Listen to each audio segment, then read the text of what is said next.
Wakati mwaka mnaanza mlisema huu mwaka mpya na malengo mapya, nina mipango mipya, nitaanza biashara fulani, nitaingiza kipato fulani, nitasave kiasi fulani.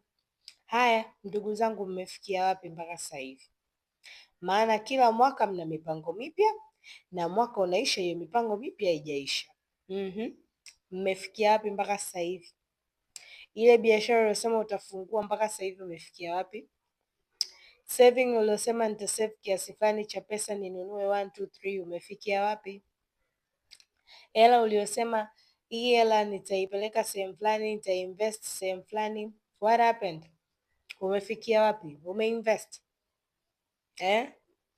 au bado tu unasema mwezi ujao I will do it, mwezi ujao nitafanya, mwezi ujao? Unaendelea kuzisogeza siku mbele, na bora anayesogeza siku mbele, kuna mwingine ameshasahau kama hata